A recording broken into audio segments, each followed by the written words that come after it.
एक भक्त क्या देखता है, वो देख रहा है कि हमारे पड़ोस में यानी दूसरा घर नाम नहीं ले रखा उस परिवार ने, और उनके सारे सुख यानी उसके बच्चे भी अच्छे पढ़ गए, नौकरी लग गई, लड़कियां भी अच्छी जगह ब्याही गई, खूब संतान भी है, पैसा भी है, कार भी है, और वो भक्त ने नाम भी ले रखा है और 1 वर्ष 2 वर्ष 3 वर्ष हो भी चुके हैं। अब वो क्या देखता है कि भी हमने नाम भी ले रखा है और फिर भी छोटी मोटी कोई हानि लाभ हमें होता ही रहता है, और ये कुछ भी नाम भी नहीं लेते, ना ले रहे ना दान करते हैं, सारा दिन ताश खेलते हैं, शराब पीते हैं, टीवी इनका फुल स्पीड पर चलता है, सारे गाने गुने सुनते हैं, सारे ठाठ इनके। पुण्यात्माओं, अब जैसे जिनके पिछले जो संस्कार हैं, पुण्य हैं, पिछले जन्म में कभी उन्होंने अच्छे कर्म किए हुए, शुभ कर्म किए हैं, वो परमात्मा ने उनके प्रारब्ध में लिख दिए। अब वो उस जीवन में सारे ही प्राप्त करेंगे, और उनको वो किसी तरह बर्बाद करो, चाहे कुछ भी, चाहे डाके मारो, चोरी करो, लूटो खसोटो, शराब पियो, कितनी बकवाद करो, उनका पिछला जब तक पुण्य चलेगा तब तक उनको कोई आपत्ति नहीं आएगी।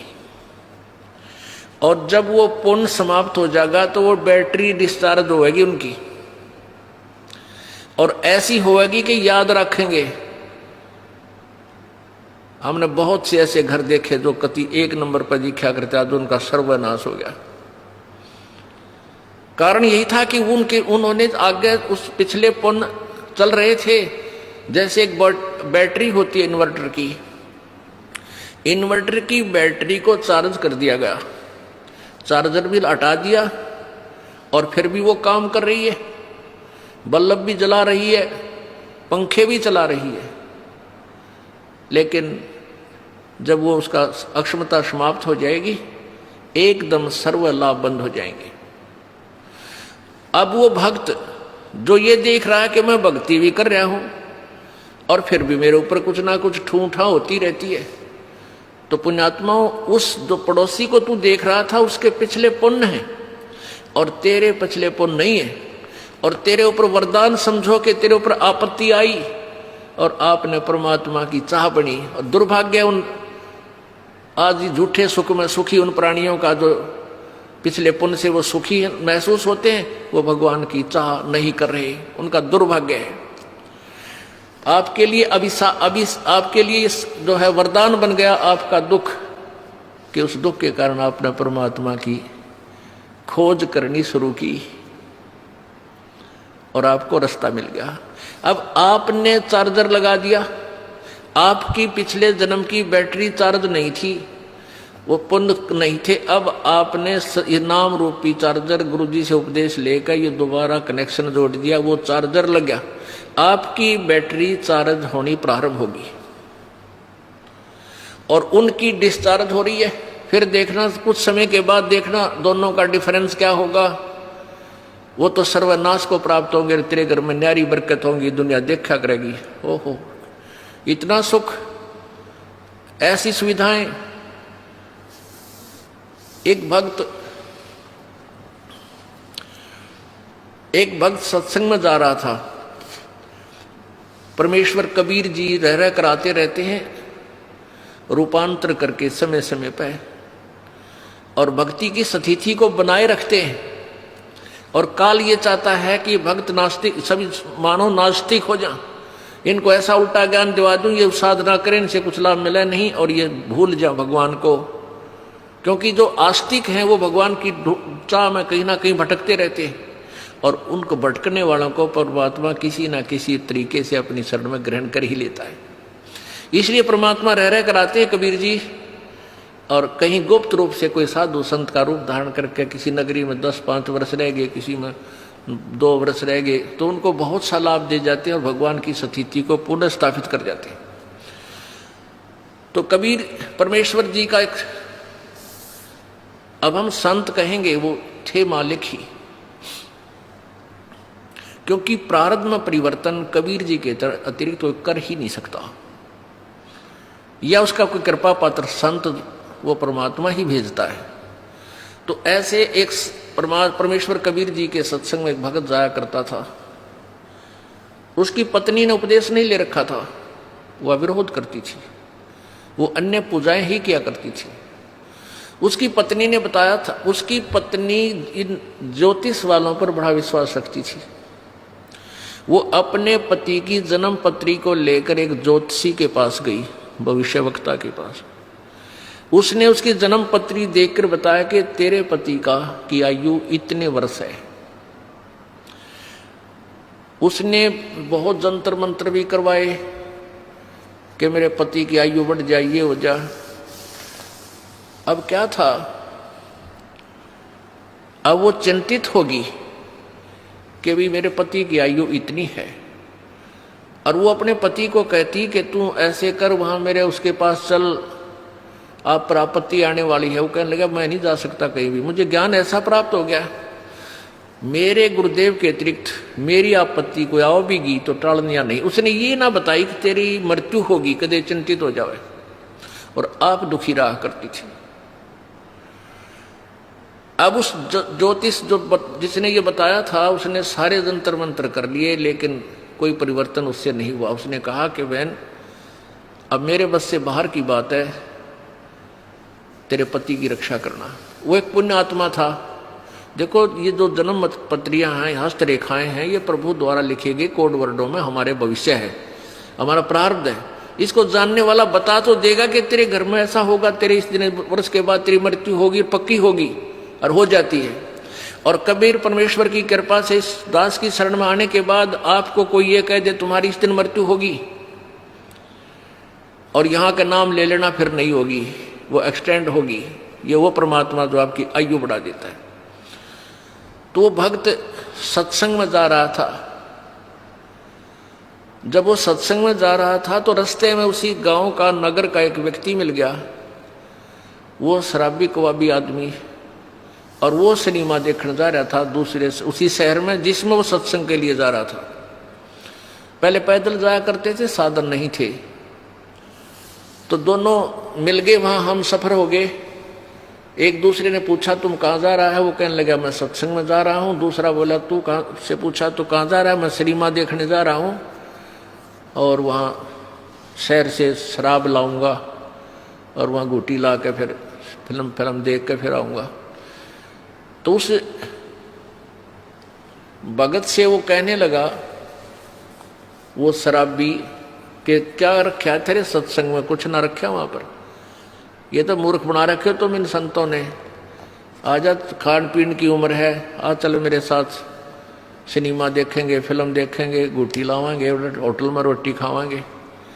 भक्त ने बोला बस भाई हम तो सत्संग में जाएंगे।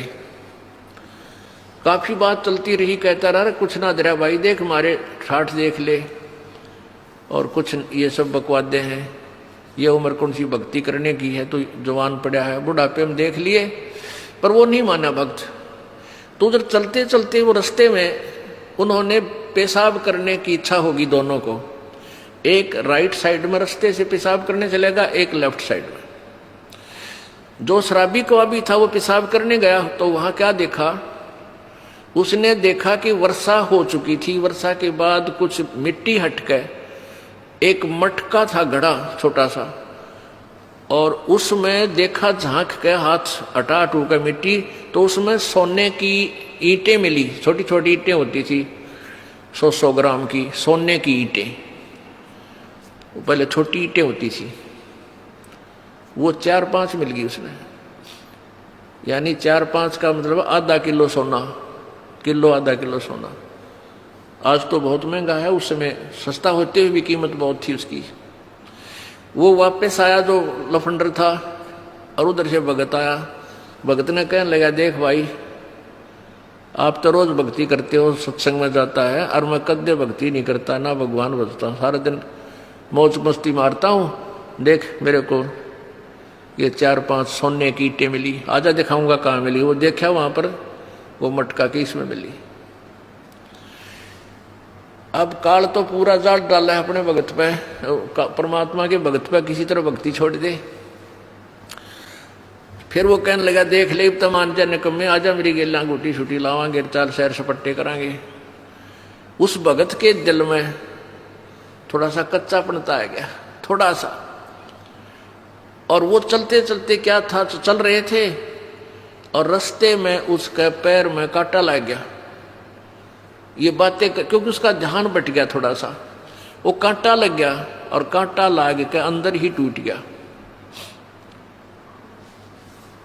अब उसने सोची, वो कह रहा देख अब क्या करी रक्षा तेरे गुरु जी ने, यू कांटा भी लग गया तेरे।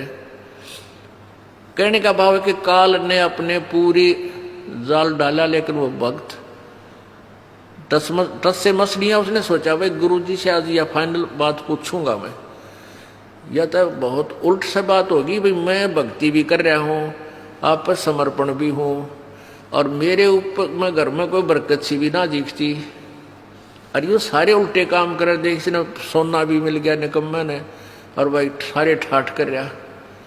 तो ये मन में सोच के गुरु जी के पास आ गया। अब गुरु जी ने पूछा बेटा क्या बात है, बहुत उदास नजर आ रहा है। वो कहने लगा गुरुदेव वैसे तो आपके दास को आपके ज्ञान में कोई त्रुटि नजर नहीं आती, हो सकता है मुझ दास में कोई त्रुटि हो जिस कारण से मैं आपसे लाभ प्राप्त नहीं कर पा रहा। प्रभु वो सारी कहानी बताई कि परमात्मा एक नंबर का निकम्मा आदमी हमारे गांव का है, दारू वो पीवा, बकवाद सारी करे, फिल्म देखा, वो मन रास्ते में मिल गया, और उसको रास्ते में एक सोने की 4-5 ईंटें मिली, आधा किलो सोना, और मेरे पैर में कांटा लग गया। उसने मुझे बहुत डगमग करने की चेष्टा की, गुरुदेव हम भी जीव हैं, मेरे भी मन में थोड़ा सा खोट पैदा हो गया, मुझ पापी पर रक्षा दया करो दाता, ये क्या कारण है। तब उसने बताया बेटा आज तेरी मृत्यु होनी थी, आज के बाद तेरा जीवन नहीं था, और वो निकम्मा अपना पिछली बैटरी तारत कर रहा था, वो अब खर्च रहा है, बर्बाद कर रहा है, उसके पास भविष्य में कुछ नहीं होगा। बेटा तेरी उम्र बढ़ गई, तेरे आज फाइनल तेरी फैसला था। आज कहते हैं द्वार धनी के पड़ा रहे, धक्के धनी के खा, और 100 काल जगजोल ही पर द्वार छोड़ नहीं जा। आज जब तू डगमग हो जाता, तेरी शाम पूरी नहीं होती, तू खत्म हो जाना था। आज तू पड़ा रहा, सच्चे दिल से लगा रहा, तो तू बच गया। अब वो अपने गुरुजी की एक एक बात पर विश्वास किया करता था। वापस आ गया करने, काटा कूटा वहां कटवा दिया, भगता निकाल दिया। अपनी पत्नी से आके कहने लगा कि आज मेरे गुरुदेव ने ये बताया कि आज मेरी मृत्यु होनी थी, और गुरुजी की भक्ति से, उसके नाम से, उनके आशीर्वाद से आज मेरा जीवन बच गया। उसकी पत्नी ने उसी समय उसको कहा कि सचमुच तेरे गुरुजी पूर्ण परमात्मा है। यो जन्म पत्री ले रही थी, कहने लगी मैंने दिखाई थी एक जन्म पत्री कि इस वर्ष में तेरी मृत्यु थी, और मैंने सारे जंतर मंत्र करवा लिए थे। उस मेरे जिसके पास मैं जाती थी उसने लास्ट में हाथ खड़ा कर दिया था कि मेरे बस की बात नहीं तेरे पति को बचाने की, और मैं बहुत चिंतित थी, रोया करती भगवान पड़का भगवान के आगे। तो उसकी पत्नी ने भी उपदेश लिया, और वो बालक का फिर उन बच्चों का पूर्व अच्छा जीवन रहा, काफ़ी लंबी आयु उसको प्राप्त हुई। तो इस प्रकार हमने अपने परमात्मा के ज्ञान पर ये विश्वास रखना पड़ेगा। इसमें थोड़ा धीरज धैर्य की आवश्यकता है, जल्दी नहीं मचावे। तो अब हमने सबसे पहले ये देखना है कि वो कौन परमात्मा प्रभु है जो हमारे प्रारब्ध के कर्म को नाश कर सकता है। वो पूर्ण ब्रह्म है, परम अक्षर ब्रह्म है। बहुत से ऐसे प्रमाण आपको मिलेंगे कि प्राणी जब दुखी हो जाता है वो संतों की तलाश करता है, उनसे फिर जाकर वो जंतर मंतर करवाता है। वो पहले तो उपदेश देते हैं, गुरु लोग कहते हैं ये नाम जप, ऐसे पूजा कर दे, ऐसे प्रसाद बांट दे, ऐसा कर दे, तुम्हारे पितर रुष्ट हो रहे हैं उनके 5 कपड़े रख दो।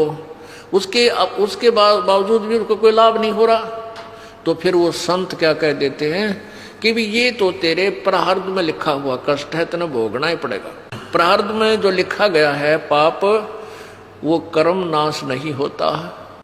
अब वो पुण्यात्मा जो दुखी था, वहां सुख की आशा लेकर गया था, वहां से उसको लाभ नहीं मिला। ये जवाब मिल गया 2 वर्ष 3 वर्ष के बाद, फिर वो दूसरे संत के पास जाता है।